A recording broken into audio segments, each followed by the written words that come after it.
امام الانبیاء کے غلاموں، حدیث رسول میں ہے، حضور صلی اللہ علیہ وسلم فرماتے ہیں سیاتی زمان علی امتی، میری امت پہ ایک وقت آنے والا ہے، لا یبال المرء ما اخذ منہ امن الحلال ام من الحرام، کہ ہوں گے میرے امتی، ہوں گے میرے غلام، کلمہ میرا پڑھیں گے مگر انہیں پرواہ ہی نہیں ہوگی حلال کر رہے ہیں کہ حرام کر رہے ہیں۔ آج حلال اور حرام کی تمیز ختم ہو چکی ہے، آنکھیں بند کر لی، پورا ملک اکھڑ گیا۔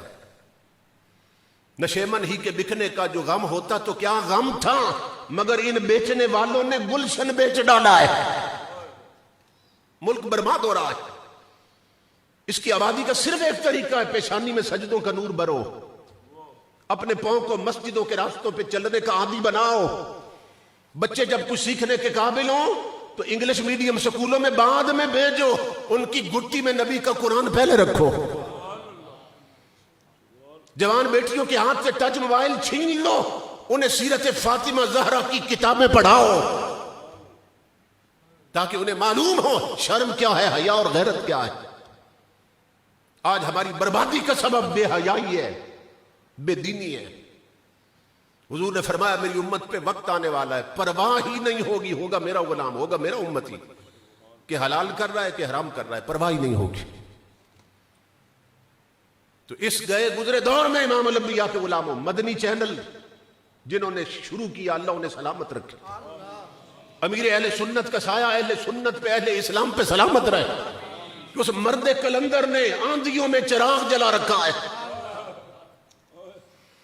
اور کروڑوں سینے، اس کے اپنے سینے میں جو عشق محمدی کی آگ تھی نا، کروڑوں سینوں کو اس نے آگ کی بٹیاں بنا دیا ہے، کہ جس دور میں ننگے سر نمازیں پڑھی جانے لگی تھی، اس اللہ کے ولی نے اس دور میں پگڑیاں بدما دی سروں پر، زلفیں رکھوا دی، مسواک تھما دی۔ تاجدار کائنات کی کئی ایسی سنتیں جو مٹ رہی تھی، ان سنتوں کو اس مرد کلندر نے زندہ کر دیا ہے۔ آپ خوش نصیب ہیں کہ یہاں فیضان مدینہ کی شکل میں چشمہ فیض مصطفیٰ جاری ہے۔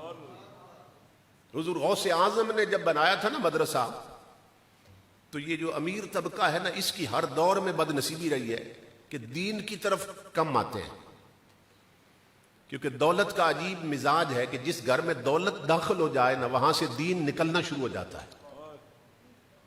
جو دولت بڑھتی ہے دین گھٹنے لگ جاتا ہے گھروں میں۔ تو حضور غوث اعظم نے مدرسہ بنایا، اور پڑھاتے کون تھے؟ غوث اعظم۔ پھر بھی بندے بچے نہ بھیجیں اپنے پڑھنے کے لیے، تو اس سے بڑھ کر بد نصیبی ہو سکتی ہے کہ غوث اعظم پڑھانے والے ہو اور مدرسہ غوث اعظم بنائیں، پھر بھی نہ بھیجیں۔ تو غوث اعظم کو جب ایسے لوگ مل جاتے نا جو مدرسے میں نہیں آتے تھے دین سیکھنے کے لیے، جو بچے نہیں بھیجتے تھے، تو غوث اعظم پکڑ لیتے ان کو بازو سے اور جھنجھوڑ کر فرماتے یا قلیل العقل بیتک علی الدجلۃ وتموت عطشانا۔ بڑی عجیب بات کرتے غوث اعظم، جلال میں آ کر فرماتے او عقل کے اندھے، وہ بیٹھا دریا پہ ہے پھر بھی پیاسا مر رہا ہے۔